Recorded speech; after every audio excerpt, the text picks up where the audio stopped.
guys. Ellevan, Winnie. We made it happen. We did. Nice. Finally, months. Ready? Yeah. Can't put your energy anywhere but what you want. Look deeper.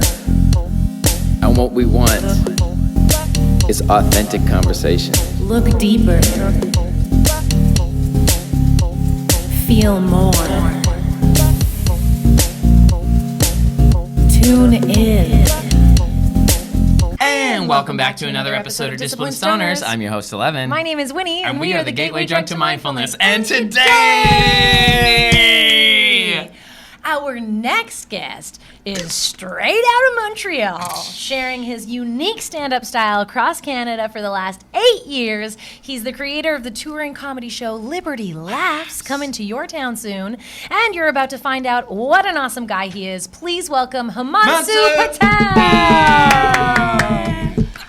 good to see you, bro. Good to see you guys. Thanks for having me. We made it happen. Welcome. Nice. Thank you.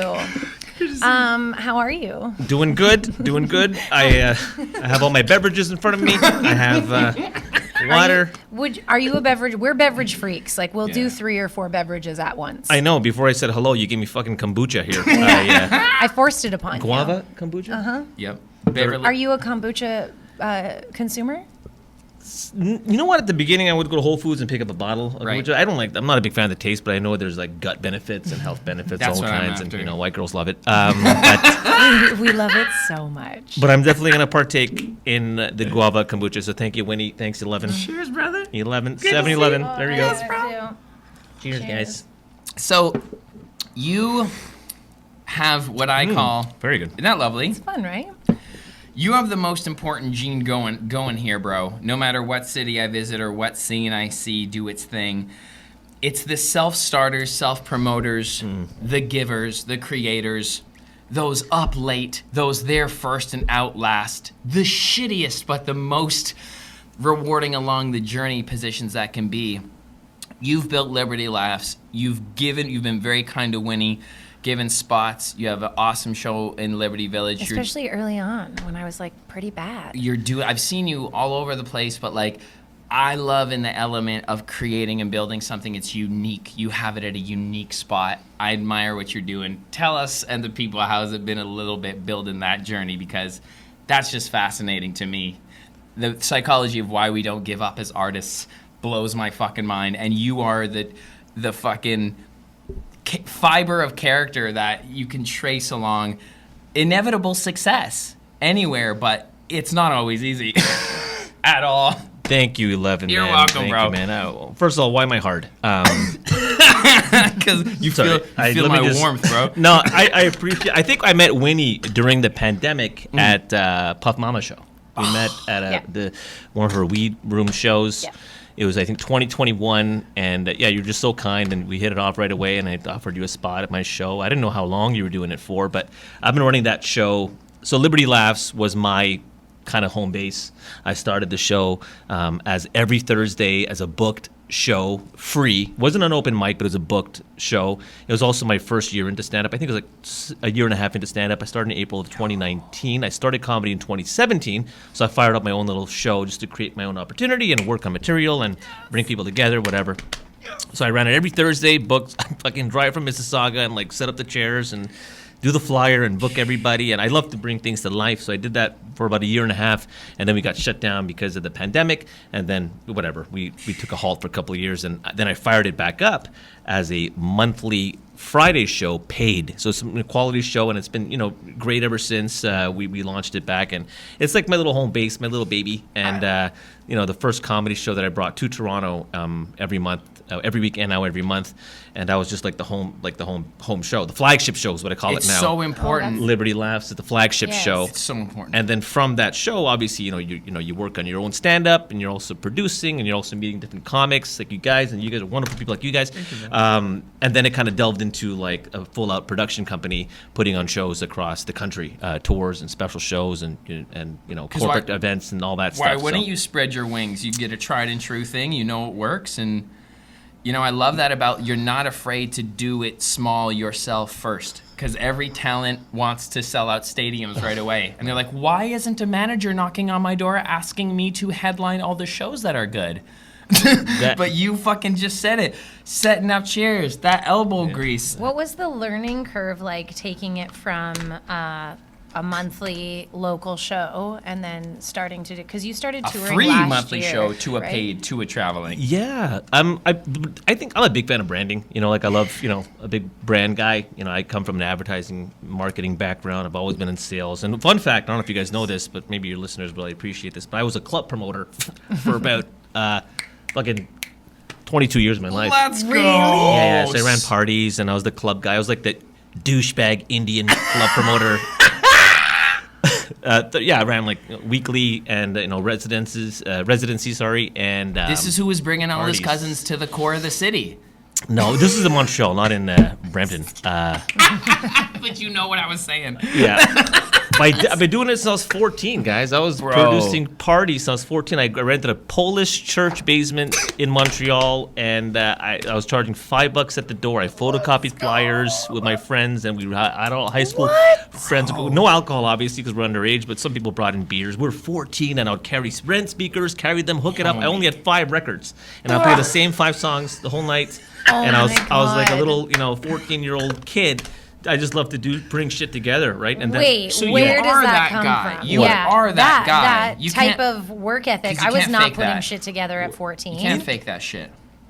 Where did it come from? I think music has always been in my blood. I think my dad used to play musical instruments. He used to be a singer in this Indian band. What? Back in the day, yeah. Sick. Awesome. He'd sing at like the Indian festivals and special events. And I was always been around it. Okay. And You got the good karma of events in your life. But I wasn't a promoter. But I think I just love to entertain. I got like best rap dancer certificate in grade 5. Best.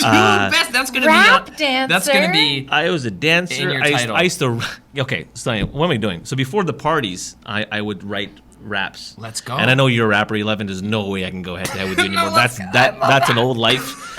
But I would like write rhymes. I was like 11, 12 years old, and then when I got to high school in Montreal, in I feel the Lachine, hip hop in you, bro. I was a big '90s hip hop guy. But I used to write. My MC name was Kid Crave. Let's go. And It's a sick name. And I used to like rap fast, kind of like the Fushnikin style, crisscross style of like '90s hip hop. Hey. And then when you think about it, you're 12 years old in grade 7 in high school, and then these like big black dudes see you in the locker room, and I thought I was gonna get beat up. They're all in grade 11. I was in grade 7, and they're like, "Yo, we heard you rap." And then I'm like, "Yeah," and I thought I was gonna get like robbed or something. But they said, "You want to be part of the variety show of their group," and I did. And there were all these big dudes behind me, and I went on stage. I had so much fun rapping. I used to freestyle. I was able to do stuff off the dome. Bro. And then I was always around like entertainment. Then I stopped rapping for like a while, and I feel that. So there's this I even fearless. recorded something too. You have you have recorded music? Yeah, I did. Fuck I did. yeah. Yeah, You should do a Canna cover with us. I will. What? No. Bro. No, I feel cringe even talking about my rap years. We could make it a funny comedian Yeah. lean one. No, I know a lot of comics rap. I do a lot of. I do these open mics, and there's so many open mic comedians that are fantastic rappers, like Yeah. off the cuff, and you could just tell they're naturally lyrically amazing. You don't have to freestyle. Yeah, I know, but He's like, no. That's an old life, guys.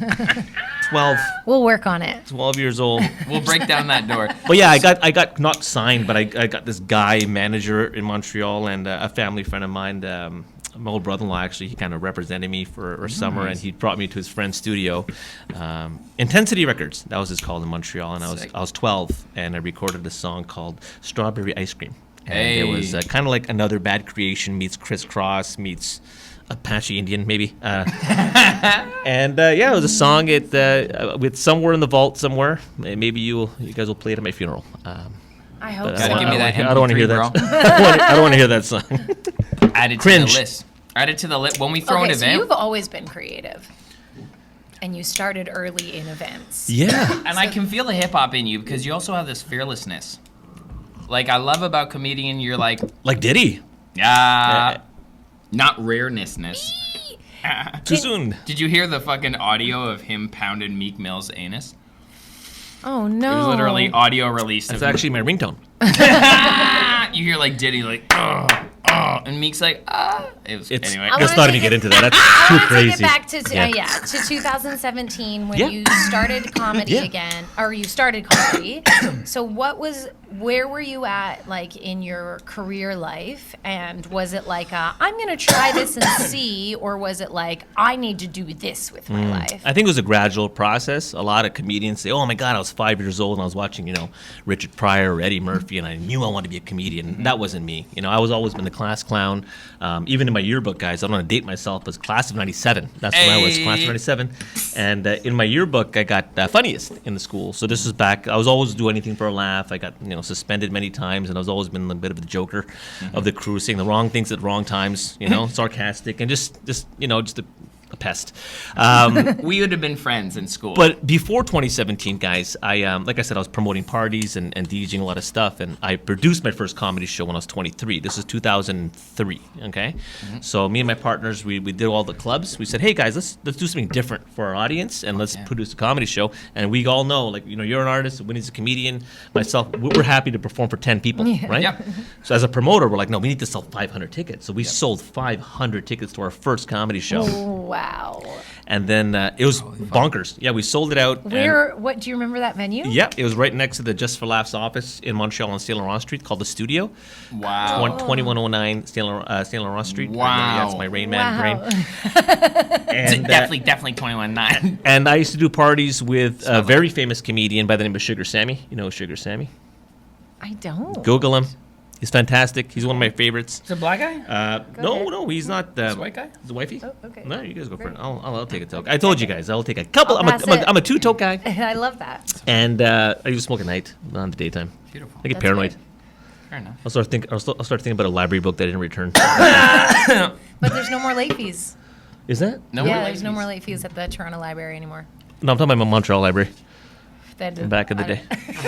Then I can't. I think you can let that go at this point. I think that's like credit You're cards. just like, yeah, you're like, but there's for the a creditor theme of the after show- you. For your For the theme of the show, I'll partake. Because it is Discipline Stoners. Yeah, it's just that, at night. Oh, careful. We lost one. You're good. What was I saying? Sugar Sammy. Sure, Sammy. He was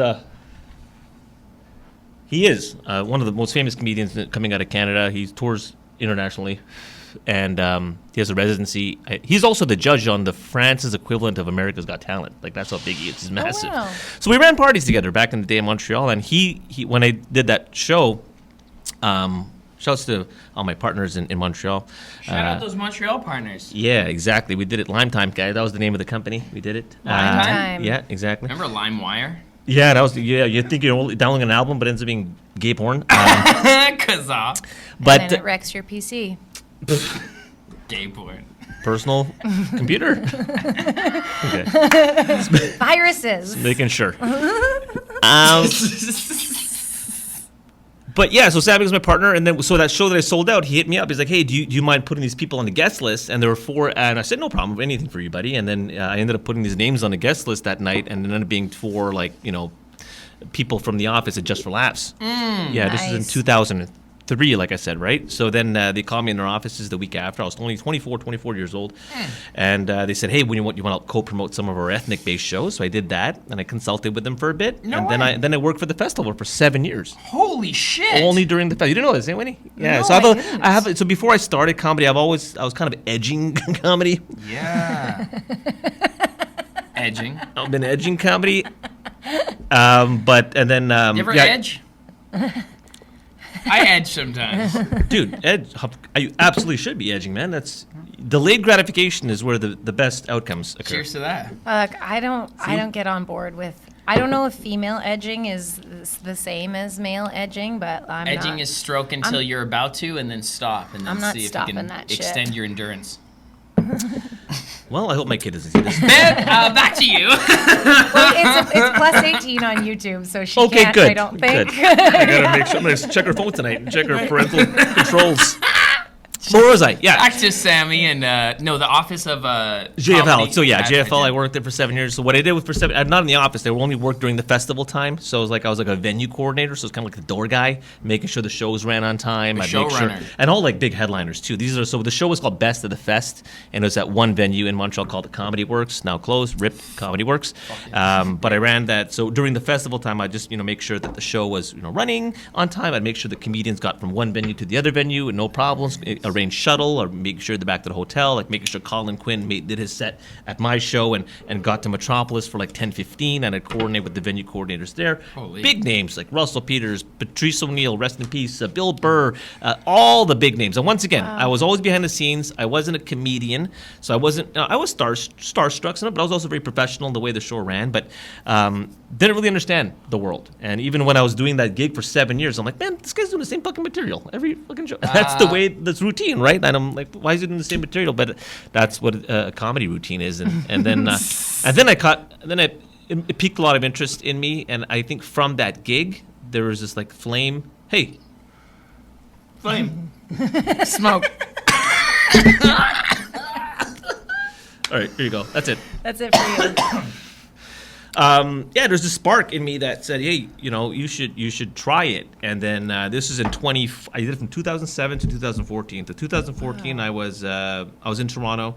I was married at the time, and then when my ex-wife would go to work at night, I'd be writing stuff on a paper, and my daughter was only 3 years old then. And when she'd go to bed, I'd practice. So it sounds so weird, but I'd practice in front of a mirror with a highlighter. Yes. But not even knowing that I'd be doing it. So I just knew I had some funny stuff to say, and I parked it for about 3 years, got divorced in 2015, and then 2 years after, I was at work in my day job, and I said, you know what? I'm lonely. I got nothing to do here. My whole family's in Montreal. My sisters, my friends, are all there. Just me and my kid and my coworkers. You're in Toronto. So I'm in Toronto. So I'm working, and I Googled comedy, whatever. So I ended up enrolling myself in the Second City Level 1. Awesome. I did Second City too. Yeah, shouts to Precious Chong, love you. And then stand-up level 2 with Jim McAleese. He was fantastic as well. So it was my own little community that I built, my own little thing to do. Love that. Improv is the shit to Not start. improv, bro. Just a stand-up workshop, the stand-up workshop. classes, right? Okay.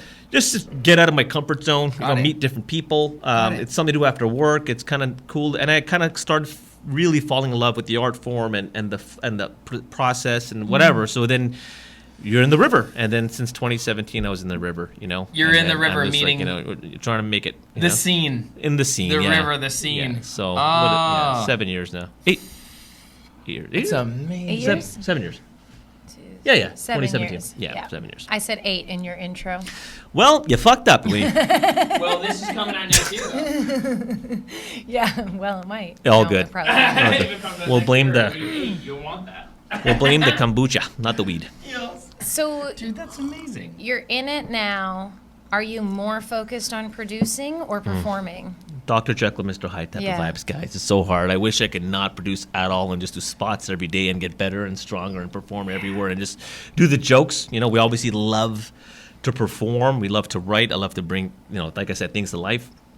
But also the other side of me is the producer. And that's someone that wants to put on good shows for our customers, leave people a good experience, brand things properly, market things properly, bring it across the country. I think now more than ever, people are talking about a comedy boom. I think we're at maybe the tip of a comedy boom because the demand's out there. Post-pandemic, people are Because sad, of depressed. There's so many things going on in the world, and the people would. It's turning into legitimate business. So. And there's consistent independent producers like yourself. Yep. Like, that's like you're talking to someone who was up till 3 a.m. last night making our show poster for our next event. And I feel you. It's a means to an end, but you kind of start to like it. Do you or do you not? Or can you wait to stop doing that? No, there's this book that I just started reading called Ikigai, Ikagi. I know Ikigai. It's where the overlap is to what you There want, you what go. the world needs. So I know what I like, I know what I do, but Can- also... for our listeners, can we just explain that? What A- Ikigai is? Yeah. Yeah, it's a really icky guy by the TTC subway. Right, Winnie? You want to get on this bus with me? That's an icky guy. Look at this circle. It's what you want to do. Yeah. And here's a circle where Yeah. what I want to do Yep. to you. Whoa. Fuck yeah. Yeah. Sorry, what is Yeah, it exactly? kind of like that, guys. But 3 you can circles Google or it. 4 circles? 3 circles. You know what? I just started the book, but Okay. I think it's 4 circles with the overlap of what you really want to do, what you're good at, what you're going to bring to the world, and all that stuff. So I'm a big fan of Japanese culture. Like I have this Japanese tattoo here that's his patience. I got in 2018. I think This is the most white guy tattoo you can have. Thanks. Thank you. Just kidding. You know It how is. white guys always get like. Man. Just kidding. This I is love beautiful. this tattoo, man. I love this tattoo. It doesn't. I love this tattoo. But it means That was- patience. It means patience. I think we need patience in everything we do in life, right? Whether it's work I or love whatever this we do, parenting. Yeah, thank you, man. I feel like the Japanese embody patience. Yeah, they do. They really do. So when I was there in 2000, I'm like, holy shit, this is an amazing place, right? Like, aside from food and the culture and the country, fell in love with Japan. So when I saw this book, I stumbled upon it, and it's about a pursuit to a long and happy life, right? It is, and I think right now, obviously we all got to generate the revenue that we need to pay the bills, right? But at the end of the day, there's this big, not cloud, but like this massive thing over you that's like, yo, do what you love, like do what you like, right?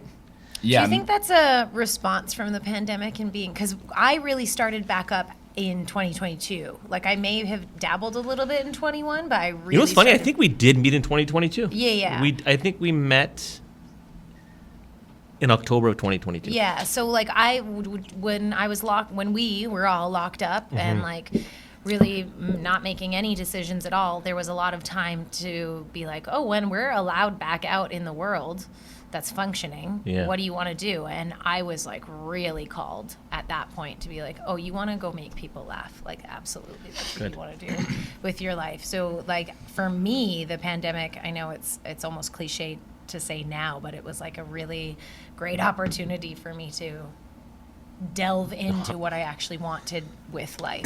Didn't even tell that you just started back up or you just started again, honestly. The first time I saw you, I'm like, holy schmoly, you're hilarious, Thank you, I right? And I think after that, you hit it off with people. Yeah. And we're at Pup Mama's show. I'm like, yo, come by in Liberty Village. And since then, I've always thought you found you very funny. Your shows meant a lot to me because it still was early on, and you like gave me a little envelope before the show because you were paying 10 rupees. and best, and man. it No, didn't it's the matter, process. It it means a didn't lot. matter what. And that, we produce a show now too, and I gave that to our comedian too, the envelope, and I was like, fuck, this feels.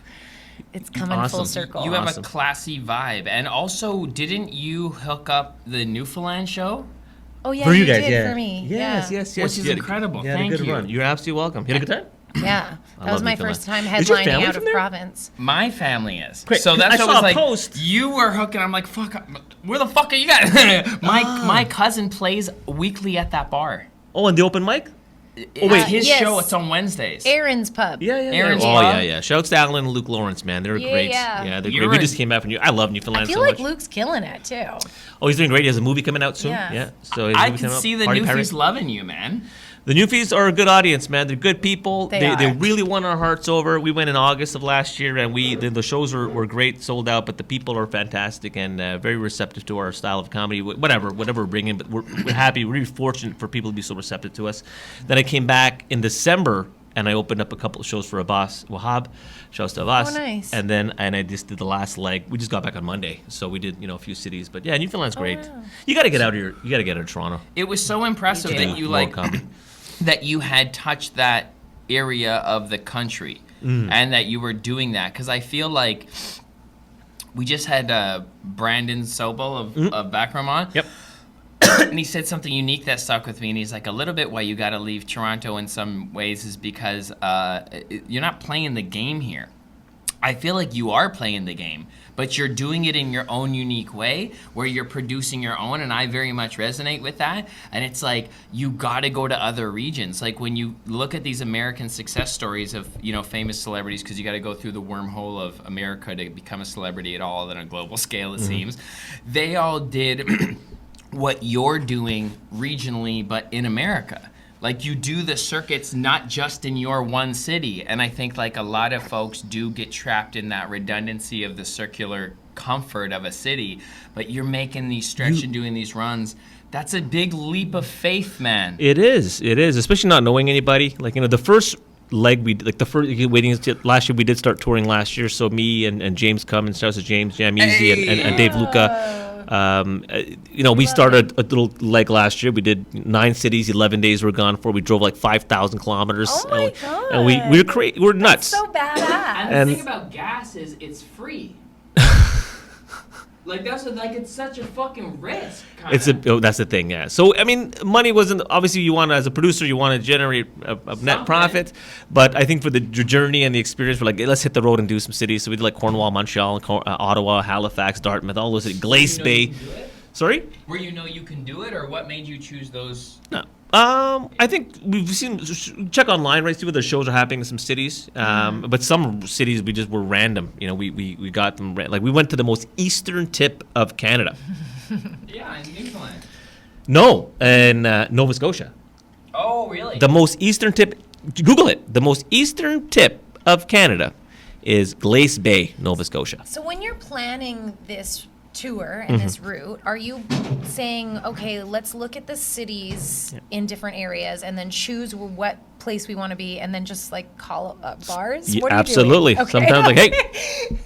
It's like I like to do a comedy show. Or if there's already a show here, I talk to the manager or the owner is. And aside from our customers and the comedians we work with and myself as comics as well, like the Dr. Jekyll, Mr. Hyde thing I'm telling you, it's the partnerships we have with venues, right? We want to build strong partnerships with everywhere we do the shows and to bring it back. And Newfoundland, I think it's an annual thing now. So. Oh, that's so awesome. good to hear. And it's always good when the business kind of fits. Everyone's on the same wavelength. Like if you can find a bar, they're cool keeping the bar, you keep the ticket sales, you pay your comedians as you feel or produce your event.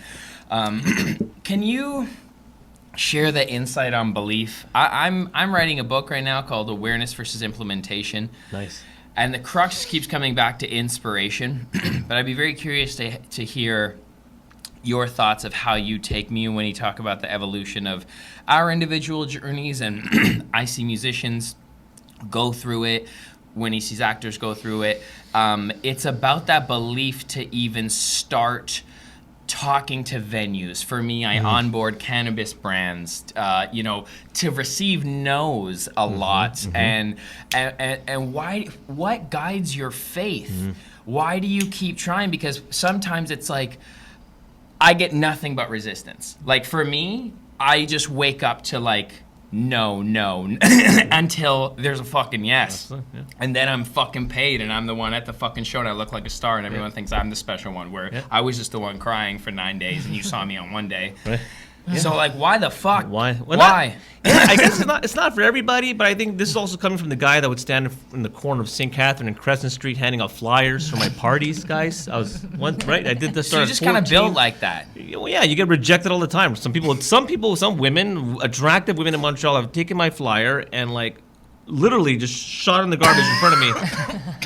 I was like a scrawny little Indian kid, no facial hair. I'm trying to promote these parties. I'm wearing baggy clothes and with all your friends. It's just fun, brother. But I think that kind of helped build some resilience in terms of rejection, right? The flyering, very, very early infancy of my promotion days, and then it goes into obviously having confidence, with people in everyday life. And then obviously I've been a sales guy. I worked at telemarketing companies. I worked in sales my whole life, guys. And rejection is part of the game. I think that kind of compounded over the years and kind of helps you, get certain things accomplished. At the end of the day, stuff like venue calling and booking and all, it's work. Sometimes I don't want to fucking do it. You know what I mean? I wake up, I'm like, I don't want to do this. But you gotta believe in yourself. Oh, the belief. Yeah. Like, why do you believe people will buy a ticket to come? Like, that generate, because like, Because he sold 500 tickets to his first comedy show. But that was yesterday. Like it doesn't matter if you're fucking James Blake out here. But when you have proof behind you, okay. I think that is that so? Yeah, I think once you know that there's a viable, option to bring people. I love bringing things to life. So for example, if I'm in the shower and I envision myself like going to a nice little venue in the coast in Newfoundland and a 75 seater. I'm gonna have 3 comedians. I'm gonna bring it to life. I'm gonna sell some tickets. The power of the internet, obviously ads and stuff like that help. Obviously building a mailing list helps. So the marketing side's covered, and then just bring and executing, and then like hopefully having enough time to breathe to sell tickets and in turn sell it out, and then have a comedy show. Like you want to do that, and I just want to do that all over the country. Oh, God bless you. I love it. The fact that you said all that stuff and then said, I want to do that, you belong to less than 1% of people. I think, because in my writing right now, people can know they're supposed to do that. But like I know it's good to get up at 5 a.m. and work out every day. Yep. I've never done that. No, I can't do that. Right? It's intense, but it's like you know what's good. People know they should eat right and sleep early, but they don't. So the crux of implementing that awareness, there has to be some sort of magic belief, and it sounds like you're anchoring yourself in a vision. Yeah. So you're a good manifester, man. Man, You're I manifest Lotto Max tonight, guys. Hopefully. But see, you don't believe that though. If you believed it like a 75-person room, I believe you would.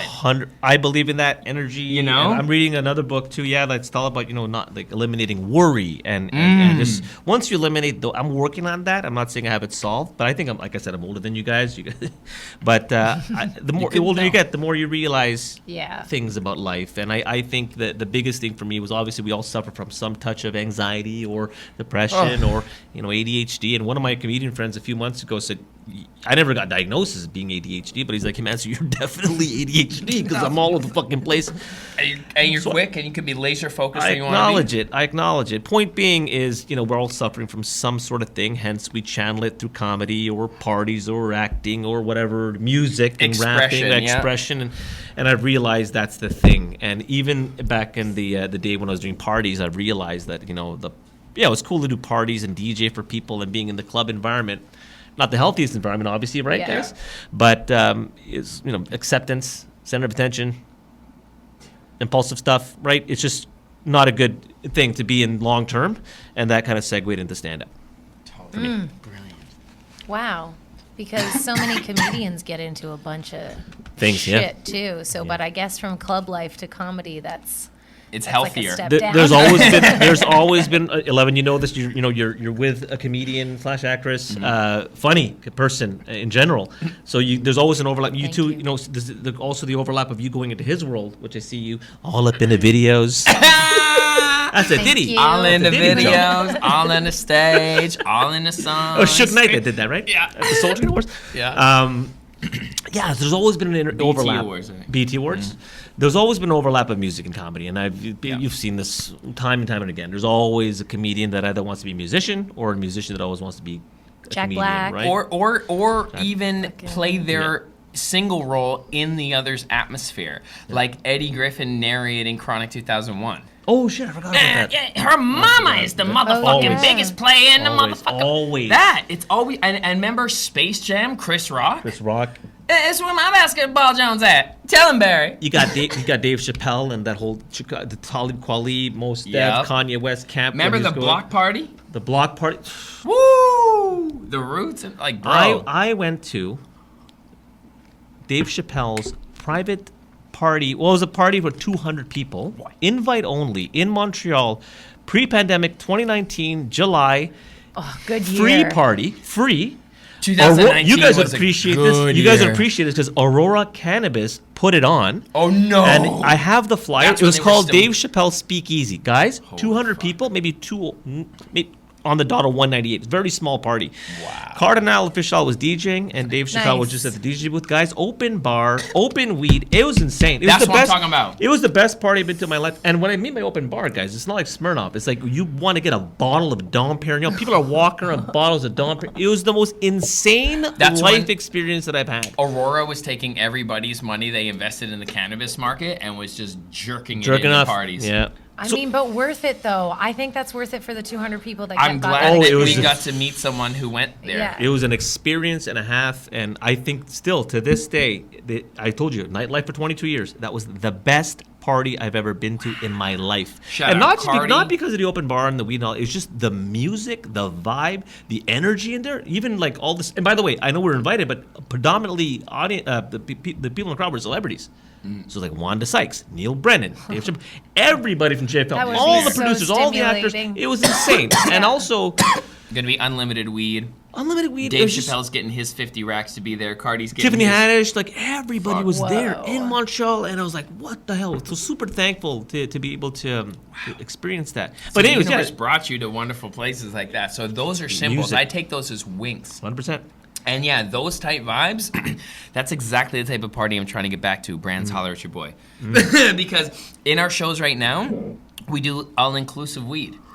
Like I have like ounces of jars of weed. I have fridges We full don't of cannabis promote that, drinks. though. Well, you can't say it on Eventbrite, right? No. But I say treats for everyone, and that's the experience I want. Come in and get your fucking mind blown. Yeah. Like with weed. I don't do alcohol, but it's been another thing too with navigating venues, finding venues that Smoke aren't- friendly venues. Yeah. that and ones that don't sell alcohol. Yeah. Because that's often the venues take. Anyway, so we have I- producer talk off to Yeah, the side later. I have two actually producer questions.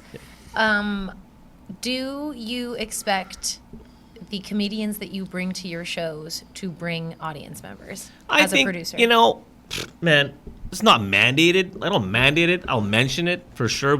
I think every comedian should be sharing the post, Try your should be best. sharing the event. You know, it's not I shouldn't do it. You repost it if you're tagged.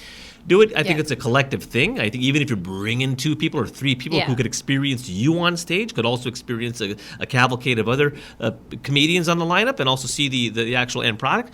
And it's good for your career, man. Like, you know, if I'm going to be producing a show and I'm advertising through Instagram and Facebook and posters and all that stuff, and your name is there, at least you can do the decency of sharing the graphic or helping. I don't expect you to stand outside hand out flyers, but, you know, support the cause for sure. I think it's a community thing at the end of the day. Not only just to help the team, but also, as you said, it makes you look good.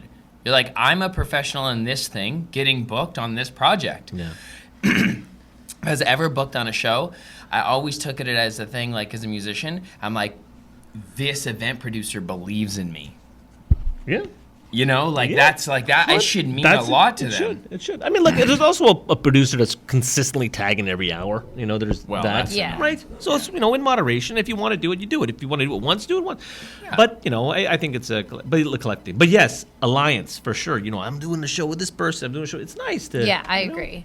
I love it. I will share. I will always share. I'll put You always I'll put- share, man. I'll put you in my link tree. You- I may you- or may not do a post depending on what's going on. Posts are a little, you know. And it depends how nice the poster is Yep, too. for sure. That's also Yeah, a consideration. You can't fuck up your timeline. Someone asked me to be involved with an event, and I just offered to help consult their poster. Okay. Yeah, When- just because I'm like, let me help you, but like I can't share this. Oh, okay. Like this poster is so not good, it's gonna fuck up the way my brand looks. Totally get it. Yep. Yep. 100%. There's that. Yep. But I mean, like, you are miles ahead of, like, any of those considerations. I'm just saying, as a performer, I'll be like, can I help you?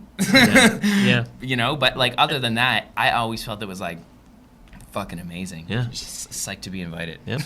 Do you have a dream lineup that you would want to produce and either host or not be on, and 2, another lineup that you would want to be on? I haven't prepared that. I can't even off the cuff say it, guys. I just love the game. I love to bring it to, like, and there's so many ideas that I have. There are shows that I am going to produce for markets that I'm not in, you know, so I'm not going to give it all away on the podcast. What do you call it again? I don't want to. I don't want to be. I was gonna make a Diddy Bad Boy reference. Go! I love these. Well, Biggie's lyric, right? Bad boys move in silence, and you know, I think it's important to kind of lay low and work on your thing and not say too much. I agree Real with that. G's move in Right? I silence really do. like lasagna. Yeah, but there are shows I want to put together where I'm not in the lineup, and just to bring it as a product for the customers, right? For sure. Gonna do Cool. a trans-only show? Sorry, I mean, hey, Or a woman's-only show? I'm just kidding. yeah. Well, I mean, I'm you're just saying, kind so of getting a market that isn't.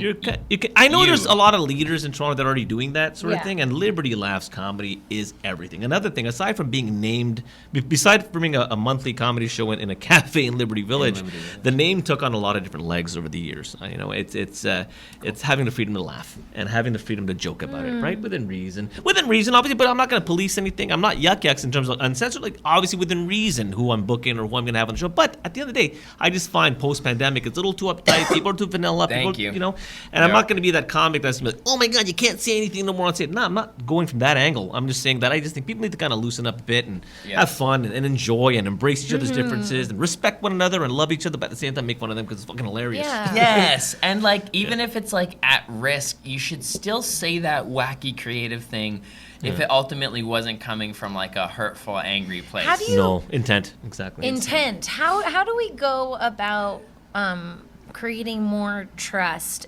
within our community? Because I feel like comedy in Toronto, at least, that's where my experience is.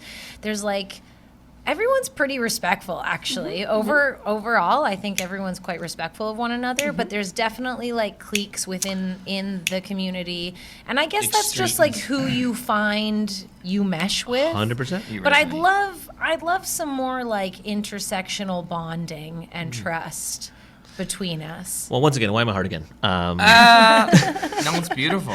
It's true. Yeah, I think community on the macro level, the comedy and the jokes brings everyone together. Right? Yeah, it and then should. in that massive It should. macro, there's people that break up. You got all these different. There's so many people out there. You can't mesh with everybody. That's just the way it is. That's true. And it's not just Toronto, Winnie. It's like this in the Chicago comedy just scene. life. It's Yeah. like this in the New York comedy scene, which I heard the LA comedy scene has been crazy. It's just the way it is.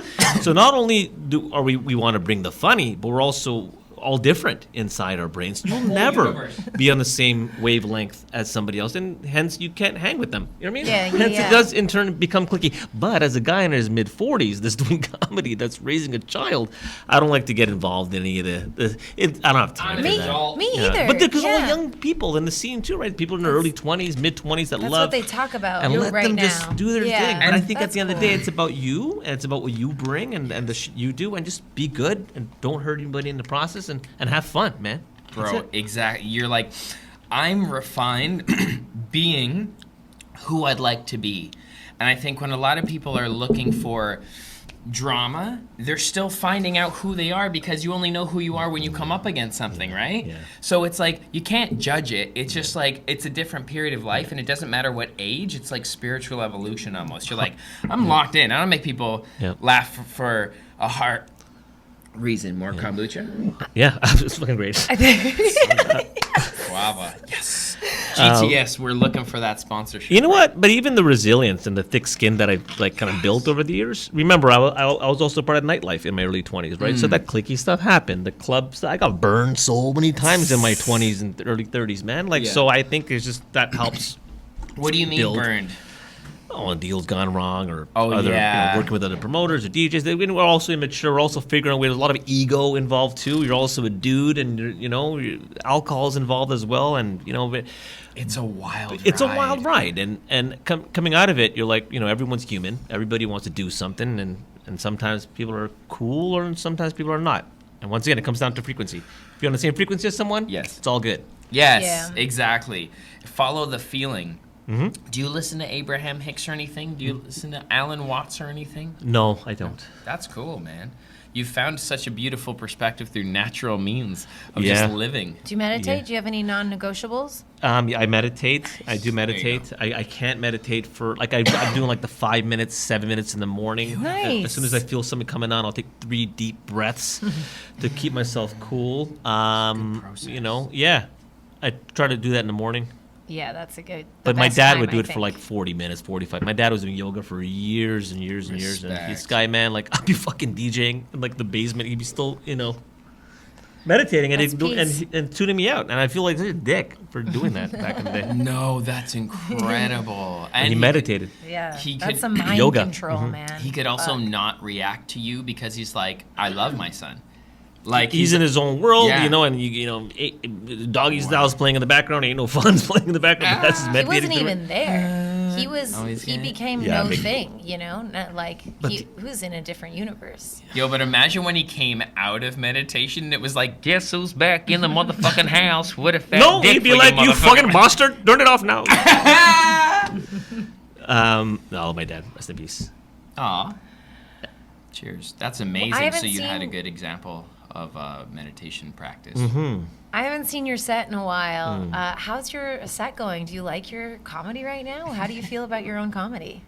Yeah. I finding the voice 7 years in, guys, I'm still a baby. Yeah. It takes years. Yep. It takes years. So I'm not going to be that guy like I figured it out. I think we all figured things out. But the more and more you do it and the more consistently you do it, you realize what works, what doesn't work.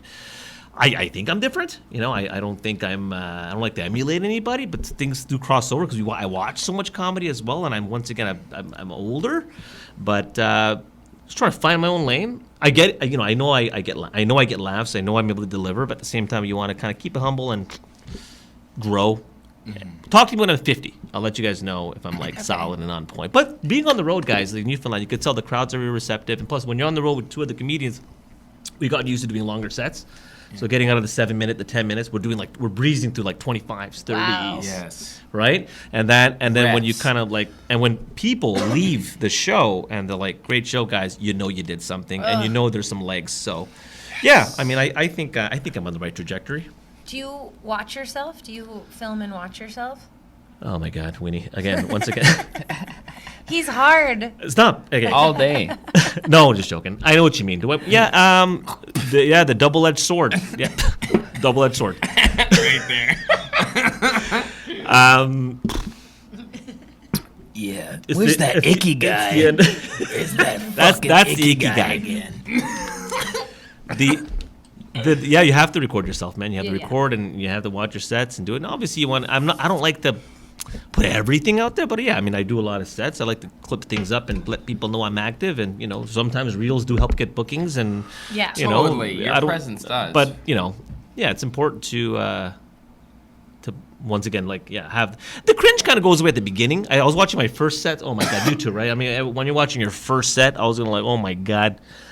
I watched it once and I was like, oh my God, this is terrible. But that's just the way everybody says that. And Yeah. now it's obviously more palatable, and I can watch myself and figure out what's getting laughs, what doesn't. Maybe cut it out, trim it, put it online for some content there, and also spruce it up to do it live and better on stage. So Yeah. 100% I do record and watch.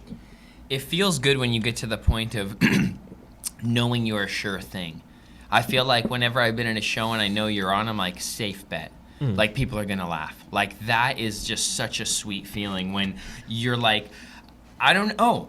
Some sets are going to go amazing. Some sets are going to be steady, but I know I'm like pro enough to get up and entertain people and tell a story, and it will work.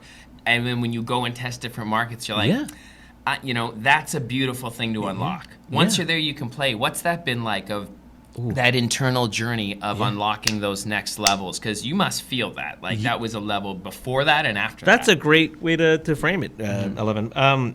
Yeah, I think I'm feeling it now. The jitters go away, and you get back on stage. You do your thing. You know what works. But it's not just playing it safe with the material, but it's also being able to kind of weave in and out of the night and kind of write.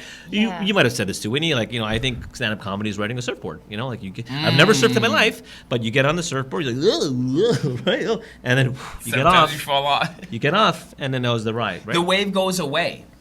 Yeah. So yeah, I mean, yeah. But then another wave And comes. yeah, and thank you. Yeah, no, the objective is to get laughs. So whether I'm doing it for 20 people in a small restaurant in Brampton, or I'm doing 200 people in Newfoundland, the objective is to just do your shit and make it funny and keep it witty and Yeah. Yeah. they're not there to be sad. They're there to laugh.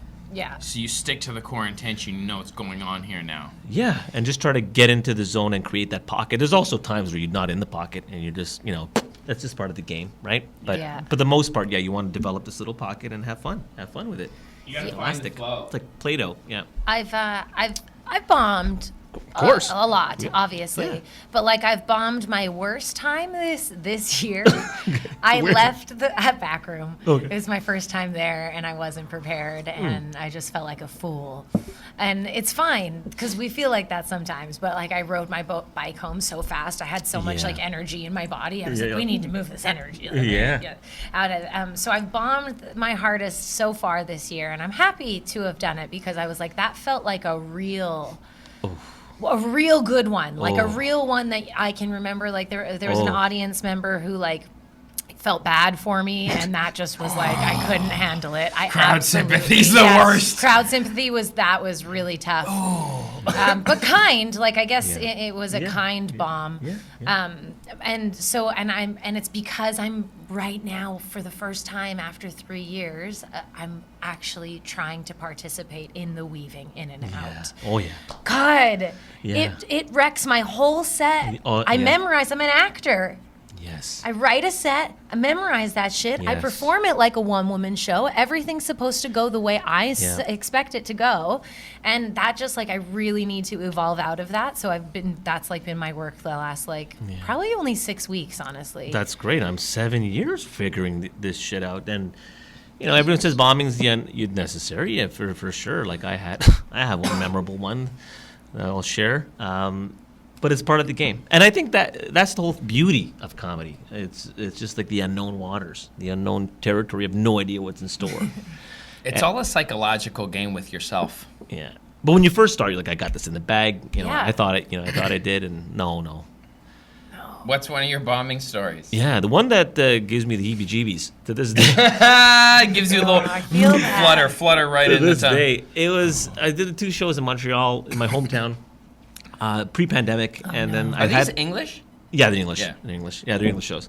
And then I had 2 shows that night. I had an 8 o'clock at this little bicycle shop, and then I had. Oh, that's so cool. It was a dope little venue. Yeah, I did a show. I had a fun set. I had a fun set. I recorded it. I had a fun set, Love and it was a that. summer July day, and I ended up walking to the next. That show finished by like 9:30, and then let me walk to the next venue. That show was at 11, packed. All my friends were there for the late show.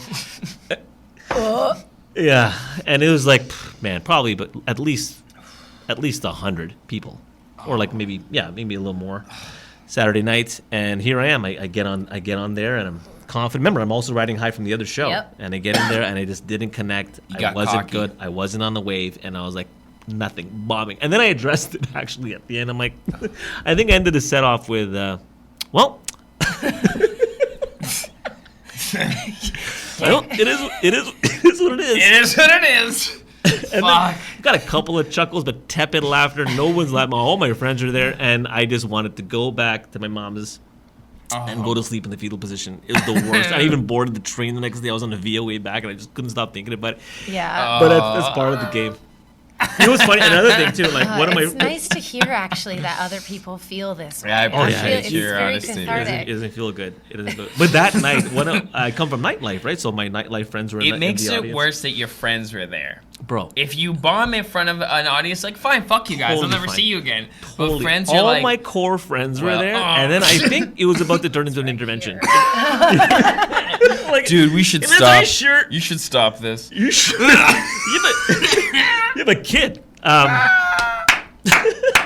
You're a man. You can't subject yourself to this but check this out. judgment. I come from nightlife, right? So one of Grown my man. I come from the club scene. So one of the my club guys was God. at the show. Shout out to Chops, my boy Chops, and Drake was in town, and they know Drake's camp. They know Drake, and apparently that night Drake was at a restaurant, and we were, I think, invited to this restaurant, and he's like, "Yo, after the concert, they're all gonna hang. Do you want to come?" And on any other day, I'm like, "Yeah, let's go." I said no, and I went home. I didn't go to Because the that's how it makes you feel. Drake. Yeah, maybe that was a good decision. Yeah, if you don't want to meet Drake after you just bombed, he can sense broken energy. No, the confidence is You down. want to meet Drake when you feel great. Wasn't feeling great. Wasn't feeling Yeah. good at all. And went home, packed my shit, went back to Toronto the next day. Yo, shout out Drake. Come on the show sometime, eh? That'll be fun. Tag him. Tag So him. He's gonna clip this, and he's gonna tag Champagne Pappy. Bam. when you bomb now, like after having these experiences If- and sort if of going how? and going through those feelings, Mm-hmm. like do you know how to better, I guess, Oh, sort yeah. of pivot out of those feelings now? Yeah. It's not a good feeling at the end. Even if you want to, if it's a book show, you do it, and you're also with the other heavy hitters on the lineup. You want Yeah. to deliver. You want to do it. And once again, these guys have been at it for 20 years, 18 years, It's right? a team Respect all sport, the OG though. community. Is it a team sport? So I Yeah. want to carry the ball well. I want to pass it on to the You're next an guy. athlete, yeah. Well, and have a good experience, like I said, for the audience. But it could happen anytime. It could happen at my show next week. It could happen in any time. And that's the thing of a comedy. But once again, I did an open mic, I think 4 weeks ago at Jam Easy's open mic in Mississauga. And I usually have great sets. Like I have great sets there. I do new stuff. I do old stuff. I only have 5 minutes to do it. But that night specifically, I had nothing. It was the open mic, and it was packed. All these comedians were in the back, and I go home. Well, I think I said it again. I'm like, well, I guess it is what it is. And I got well. off stage. Yeah. But yeah, you do end up. I think addressing it's funny. Even in Newfoundland last Sunday, I closed the show, it was a good set, but there's moments where certain things that I expected to laugh didn't get the laugh, and I said, well, it's a new one, and then you move on, and people appreciate it, and you go into the next stuff. It's just fun. Yeah, it lets people into the. You pull back the curtain a bit. Yeah. When you're like, I'm working on this new one. Everyone can appreciate that. It's like the third angle in that reality TV show interview. They got one, they got another one. Like he's real. He's not real. Yes. He's not memorizing it. So right? at any time you can be fourth wall broken. Hello, I'm letting you in. You're welcome. It wasn't a mistake. It was an opportunity to let you in. There you go. Yeah. It's like a process I started to learn when I was doing a lot of open mics. I hosted one. Yeah. And instead of trying to ride that happy up wave, I actually like focused on like the back bottom corner of the room and grounded myself in there. I'm like, motherfucker, I'm your floor. Oh. You can't escape me now. Sick. You're with me. So if I fuck up, you're fucked up. So you better help me feel good. Like I just let's get grounded together. Do you want to laugh? Or you want to be a little bitch, and now it's about you. Oh. So there you go. I got actually aggressive with it, but I feel like that level of sometimes grounded confidence can really help you end up having a better time and finding your own flow upward instead of trying to dance on the vibration that's already there. Well, Because you can lose that side of your control. Yeah, that leads into, like, I was going to ask how you feel or if there's a time, an appropriate time in a set to turn on the audience.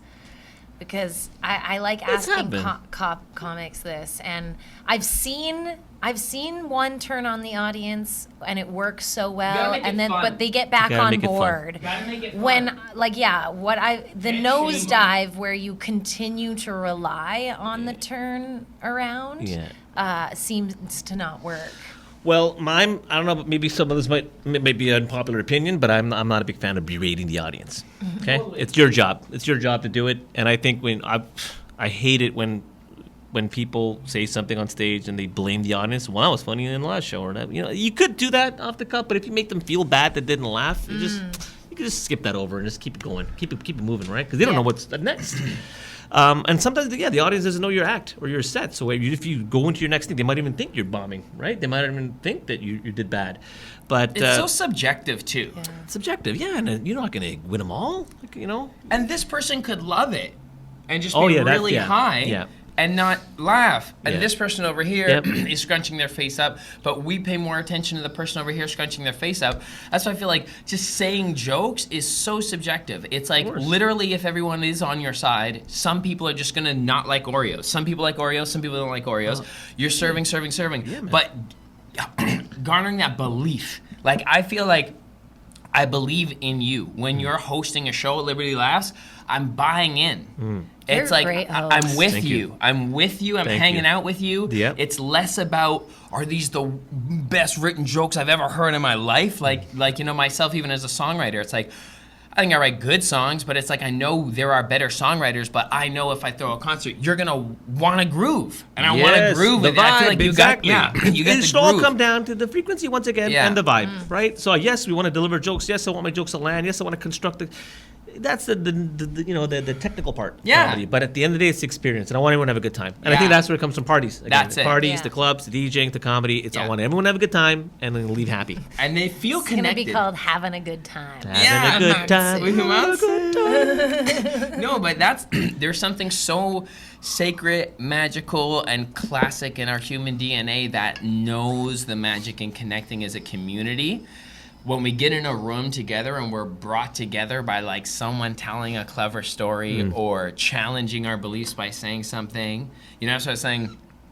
You gotta have safe space for difference of opinion, difference in perspective, right? Like all of this like full acceptance stuff is like, that's true. And we should all be able to talk and share our perspective and people be able to agree or disagree. Yeah. But that sort of harmony that we're all gonna get a kick out of life together is just, and music does it and comedy does it and food does it. And like a couple things do it. Some well-organized religion sometimes does it. But like, comedy is such a pure, raw, cathartic, reactive, impulsive, generative energy focus for people to do. It's just fucking. And that's the kombucha talking. Right Do now. you, See him at the end. Kombucha's of the kicking in, guys. See him at the end. No, that was fantastic, man. Well framed. I'm once just saying, again. it's what you're Yep. doing, bro. I love it. do you have a memorable great set? A memorable great set. A memorable great set. Last Sunday was great. We had a good time, and that was, but one of my memorable sets. Thanks. There's two. There's one during the pandemic. It was like a socially distanced show at Comedy Bar, and it was Oh, one of those wow. things where the wave. I closed it that night, and it was a nice wave of like. It was a fun set, and I felt good after that set. Yeah. Yeah, it was like a wave. It was like and then the other time was in Gander last year, where I did 30 minutes In Newfie? in Newfoundland. Yeah, I did 30 minutes.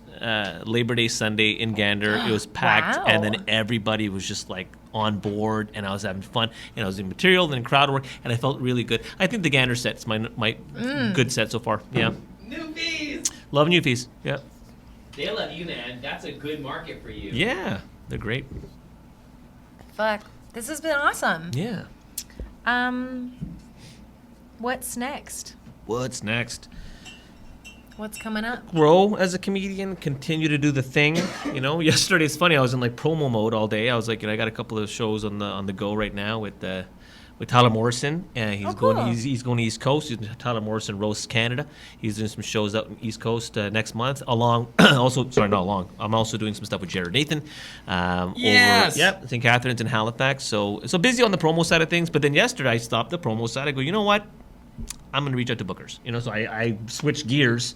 And I'm like, hey, can I get a spot on your show, right? They give us like a fucking backyard, whatever. So I'll switch out from like the production, large, bigger projects, and then go into comedian mode. So I did that last night for a couple hours, and then The healthy right. ego, the humbleness I know. on this guy. Yeah, I love comedy. He must have a fucking 12-inch penis.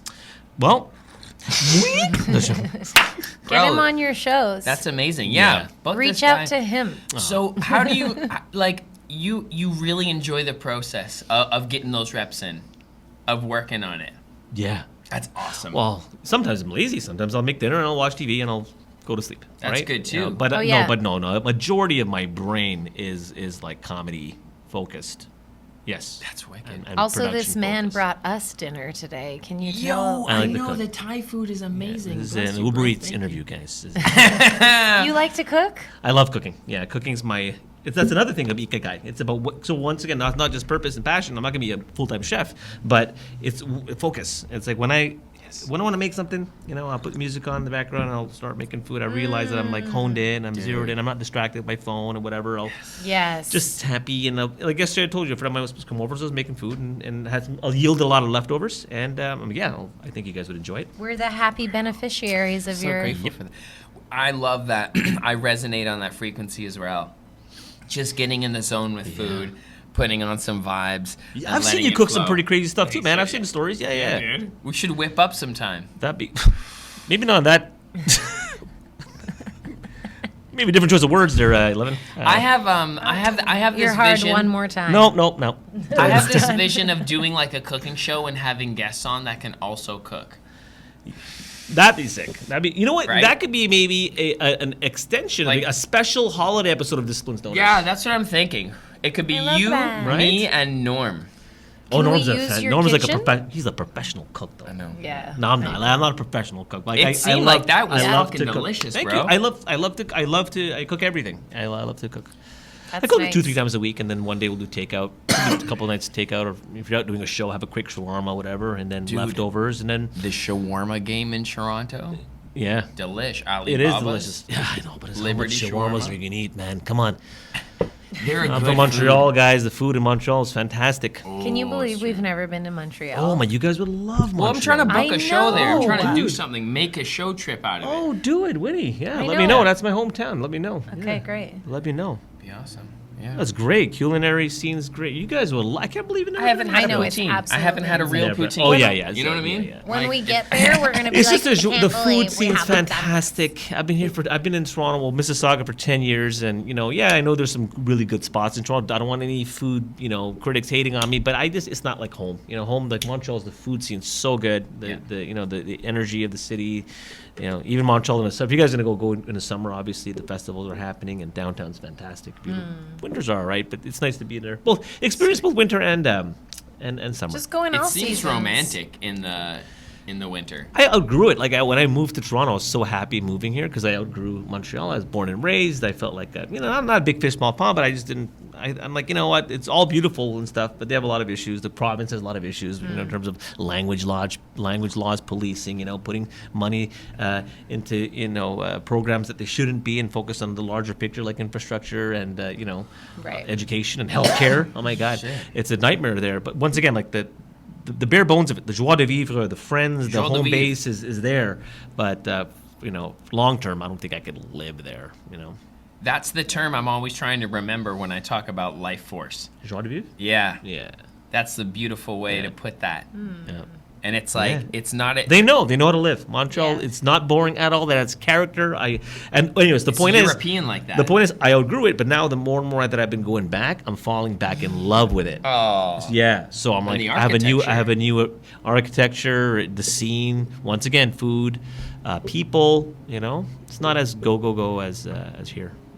The people, would you say they're more social? Like they get together and gather more frequently? Yeah, I think so. Yeah, I think so for sure. Yeah, It lot seems of like a people. very European culture that way. That's what I was doing when I was living there, man. So when I moved for 10 years ago, obviously family vibes and, building a life here, it was a little challenging. That's why I found comedy, and I think that's where I built my little community, and that's what I've been doing for the 7 years. But yeah, home base is Montreal. And yes, we'd be out every weekend. I told you I did the parties. We brought people together. And then whether you're hosting a dinner at my mom's house or my sister's place or a friend's house, there was a lot of getting together, which I find is not as well. Can you in do my that? world here. Can you do that and still build a legacy?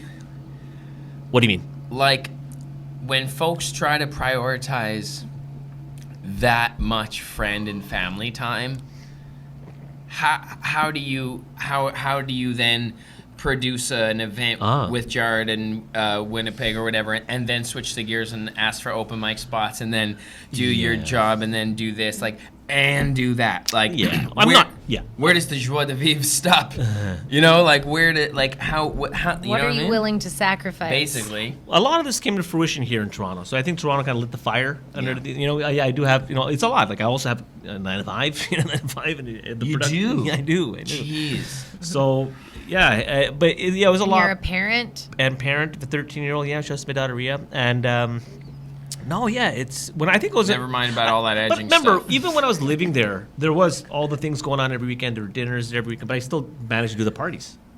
Yeah. I missed a joke. I missed something. You guys are laughing. Yeah.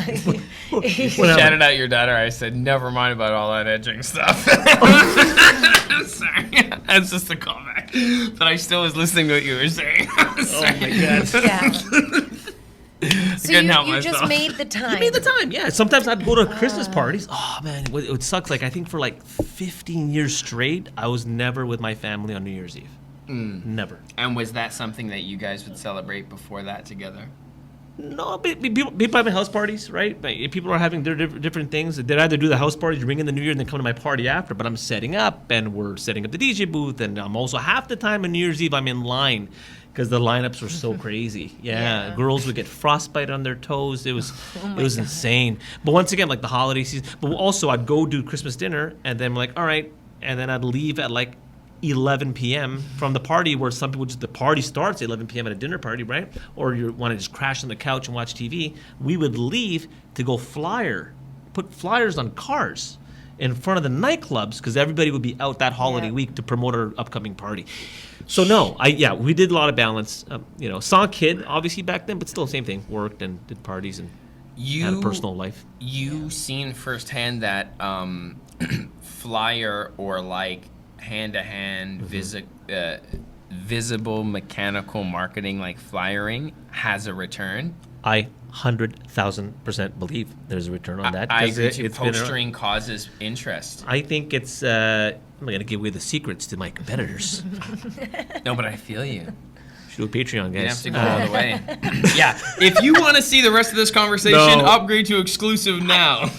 we all know it's all online. Everybody's online. Everybody's on their phones for sure. But it's Yeah. nice getting something different, right? So this Toronto scene in general, back in the 90s and early 2000s, you guys were notorious for flyering on the cars and all over the we did movie theaters. We'd print flyers and do all the cars in the movie theaters. We don't know who's driving the car, but we generate so much buzz. I think that's the most important thing. So I think That's right. and it's called a marketing mix. Okay, 'Cause you know it's- what? I'll give the fucking. It's everything. You want to build a buzz, whether it's online or print, and I think getting something in your hands that's different that you haven't gotten in a while is nice. I agree. It's nice. And I did print flyers for one of my shows a couple months ago, Yeah, totally. and I hired someone in Kijiji and I had them outside handing out flyers. Nice. Fuck yeah. Yeah. Well done. Outsourcing. Yeah, I'm Brilliant. gonna delete this part of the podcast. Oh, someone's calling. I'm gonna go turn that off. That's okay. Um, Oh, we ruined the podcast. It's fucked. We're done. Oh And dear. it's your guys' fault. Rob came in at the perfect time.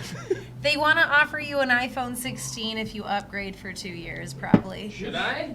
Who knows? What? Producer Rob just asked if we've been smoking. No. No, there's nothing like, going even without right me. Not at now. all. Well, you know what? I think, what time is it? Show that. No, Yeah. we're good to wrap her up. This has been a tremendous chat. Yeah. Good, yeah, thanks you for having me, guys. So are appreciate you, man. like an inspiration. And a sweetheart. And I have very good feelings about you based on the start of my comedy career. And hopefully at one point in my career, I can do something to help you. You guys are doing it. This is all part of the community, guys. I got your back. You guys got my back, and that's the way it is, right? Yeah. Keep Thank moving. you, I man. appreciate you guys having me, guys. Oh, where should we find you? Yeah, where and can all we of find your you? things? Okay, so the Dr. Jekyll, the comedian me is Himansu Comedy, Himansu Comedy on Instagram and TikTok, and then you can follow obviously Liberty Laughs Comedy. Yeah, got Ellevan representing the Liberty Laughs at Liberty Laughs Comedy on Instagram. And we'll put that below. Nice. Yo, any final wisdom words for our folks from this fine episode today? And I think we've had some pretty good nuggets. I know, we on dropped this, some- There's clips for sure. I'm happy And that we if- were able to touch on a lot of cool things. I feel like the title might be Having a good time. having a good time with Himansu. Having a good time, 'Cause I no feel- matter what. Yeah, you are Yeah, having a I good want to time. prioritize that. I forget that sometimes for sure. So you gotta keep it moving. Raise and the then vibe. Raise the vibes. Exactly. Love, Thank you, Thank guys. you. Appreciate you. Yeah. I'll Thank see you, guys. you soon. Guys, subscribe, tell a friend, follow Himansu, and send nudes to those who you're allowed to. Okay. Ooh, that was fun. That was so dope. fun. Thanks, guys. Welcome to Disciplined Stoners, the gateway drug to mindfulness. To think that we started this podcast to fight a stigma, only to uncover so much love that we realized that you can't put your energy anywhere but what you want. And what we want is authentic conversation. What we want is quality medicine. What we enjoy is each other. We get to learn from our guests. Manage the best. I would manifest this. Part of the magic of the plant is how it uncovers what you've been hiding away. So much love. Look deeper. Feel more. Tune in. So much love. We're not here to be lazy. Welcome to Disciplined Stoners, We're not here to distract ourselves. the gateway drug to mindfulness. We're here to learn. We're here to grow.